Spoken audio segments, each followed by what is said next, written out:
اور تیسرا آپشن یہ ہے کہ قربانی کا سارا گوشت اپنے گھر میں رکھ لیں اور سارا گوشت خود کھائیں اور چاہے عرصے طویل تک اس گوشت کو استعمال کرتے رہیں۔ پہلے زمانے میں لوگ، صحابہ کے زمانے میں لوگ قربانی کا گوشت سکھا کر کے پھر استعمال کرتے تھے۔ چنانچہ احادیث کی کتابوں میں آتا ہے، حضرت ابو سعید خدری رضی اللہ تعالیٰ عنہ بیان کرتے ہیں کہ وہ قربانی کے 1.5 مہینے کے بعد مدینہ طیبہ آئے، کسی سفر میں تھے۔ جب گھر پہنچے ہیں تو گھر والوں نے قربانی کا گوشت پیش کیا، تو وہ حیران ہو کر کہنے کہ یہ قربانی کا گوشت آج کیسے ہے؟ گھر والوں نے کہا کہ ہم نے محفوظ رکھا تھا۔ حضرت ابو سعید خدری رضی اللہ تعالیٰ نے کہا، اللہ کے نبی نے تو منع کیا تھا کہ 3 دن کے علاوہ قربانی کا گوشت جمع نہ کیا جائے، تو اتنے دنوں تک، یہ مہینوں تک یہ گوشت کیسے باقی رہا؟ میں اس کو استعمال نہیں کروں گا۔ ان سے کہا گیا کہ یہاں تو ہر گھر میں قربانی کا گوشت جمع رہتا ہے۔ بعد میں جب انہیں معلومات کی تو پتہ یہ چلا کہ اللہ کے نبی علیہ الصلوۃ والسلام نے ایک مفلوق الحالی کے دور میں حکم دیا تھا کہ بس 3 دن تک کے لیے گوشت اپنے گھر میں رکھو، باقی سارا جو ہے وہ تقسیم کر دو۔ اور جب وہ مفلوق الحالی ختم ہو گئی، پھر بعد میں اجازت دی تھی آپ نے کہ قربانی کا سارا گوشت چاہے اپنے گھر میں استعمال کر سکتے ہیں۔ چنانچہ دنیا میں بے شمار دیندار مسلمان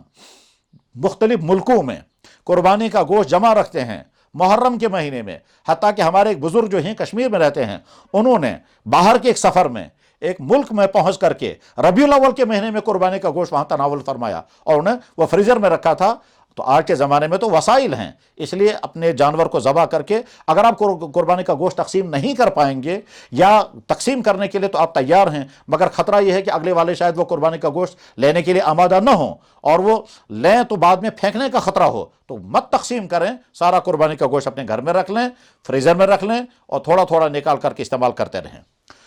قربانی کے جانور خریدتے ہوئے، ذبح کرتے ہوئے، کھال اتارتے ہوئے، گوشت کو پیک کرتے ہوئے جتنی احتیاطی تدابیر طبی شعبے کی طرف سے بیان کی جا رہی ہیں، وہ تمام احتیاطی تدابیر اچھی طرح سے کریں، یعنی ماسک استعمال کریں، سینیٹائزر استعمال کریں، فاصلے برقرار رکھیں، ہاتھوں میں گلوز استعمال کریں۔ جو کسائی آپ کے ہاں آئے گا قربانی جانور ذبح کرنے کے لیے، اس کو بھی یہ ساری چیزیں استعمال کرائیں۔ ہمارا کام احتیاط کرنا ہے، احتیاطی کا انسان مکلف ہے، اور اس کے بعد پھر حفاظت اللہ کے اپنے اختیار میں ہے۔ ہم اپنے معاشرے میں دیکھ رہے ہیں کہ ہمارا وہ طبی عملہ، وہ ہمارے ڈاکٹر صاحبان اور وہ میڈیکل سٹاف کے لوگ، تمام تر احتیاط کے باوجود کتنے ہمارے بھائی وہ متاثر ہو گئے اور وہ خود پازیٹیو آ گئے۔ تو غرض یہ کہ ان سے زیادہ تو احتیاط کرنے والا کوئی نہیں ہے، وہ تو پی پی ای اور بہت اہتمام کے ساتھ استعمال کرتے ہیں۔ انسان کا کام ہے دوائی استعمال کرنا، پرہیز کرنا، احتیاط کرنا، شفا اللہ کے ہاتھ میں ہے۔ انسان کا کام ہے تمام حفاظتی تدابیر مکمل طور پر اختیار کرنا، اور اس کے بعد پھر نتیجہ اللہ کے ہاتھ میں چھوڑ دینا۔ تو لہٰذا قربانی کے عمل کے دوران جتنی احتیاطیں کی جا سکتی ہوں، اور جتنا طب کی طرف سے بتایا جا رہا ہے، میڈیکل سائنس کی طرف سے، وہ تمام احتیاطیں مزید تاکیدوں کے ساتھ برقرار رکھیں، اور اس کا پھر قربانی کا عمل انجام دیں۔ ہمارے بہت سارے بھائیوں کا معمول رہا ہے کہ وہ اپنی طرف سے بھی قربانیاں کرتے ہیں، اپنے والدین کی طرف سے قربانیاں کرتے ہیں، اور بے شمار ایمان والوں کا جذبہ یہ ہوتا ہے کہ وہ قربانی کرتے ہیں جناب رسول اکرم صلی اللہ علیہ وسلم کی ذات اقدس کی طرف سے۔ یاد رکھیں، یہ بہت بڑی سعادت مندی کی بات ہے، بہت خوشبختی کی بات ہے، اور یہ علامت ہے کہ ایمان والے کو اپنے نبی کے ساتھ والہانہ اور ایمان کے جذبے کا تعلق ہے۔ حضرت علی رضی اللہ تعالیٰ عنہ کی خدمت میں عرض کیا گیا کہ حضرت آپ ہر سال حضور کی طرف سے قربانی کیوں کرتے ہیں؟ تو حضرت علی رضی اللہ تعالیٰ عنہ نے فرمایا کہ جب اللہ کے نبی علیہ الصلوۃ والسلام نے ساری امت کی طرف سے قربانی کی تھی، تو ہم حضور کی طرف سے قربانی کیوں نہ کریں؟ اس لیے جن بھائیوں کے پاس مالی گنجائش ہو، جن کا معمول ہو، مالی وسعت ہو، اور رکاوٹ کوئی نہ ہو، وہ ضرور اپنے اس عمل کو جاری اور باقی رکھیں کہ وہ حضور کی طرف سے قربانی کریں۔ بلکہ بعض دفعہ تو قربانی کے جانور میں حضور کا حصہ جب رکھا جاتا ہے، اس حصے کی وجہ سے اس بقیہ تمام حصوں میں وہ برکت آ جاتی ہے جس برکت کا تصور بھی نہیں کیا جا سکتا ہے۔ ظاہر ہے ایک جانور جس میں 7 حصے ہوتے ہیں، اس میں ایک حصہ اگر اللہ کے نبی علیہ السلام کی طرف سے ہوا تو اللہ تعالیٰ شانہ ان کے ہاں تو یہ تقسیم نہیں ہوگی کہ جو حضور کی طرف سے قربانی کا حصہ ہے وہ قبول کر لیا جائے اور بقیہ سارے حصے جو ہیں وہ رد ہو جائیں۔ حضور کے قربانی کے حصے کی وجہ سے تو پورے جانور کے تمام حصے جو ہیں وہ اللہ کے ہاں اور زیادہ قبولیت پائیں گے۔ بہرحال اپنے مردوں کی طرف سے قربانی کرنا بالکل درست عمل ہے، بالکل صحیح عمل ہے، اور یقیناً اس کا ثواب اور اجر ان کو ملے گا۔ قربانی کے مسائل اپنے مقامی مستند علماء سے پوچھنے چاہیے۔ کون کون سے جانور قربانی میں استعمال ہو سکتے ہیں؟ اس کا اختصار کے ساتھ جواب یہ ہے کہ بھیڑ،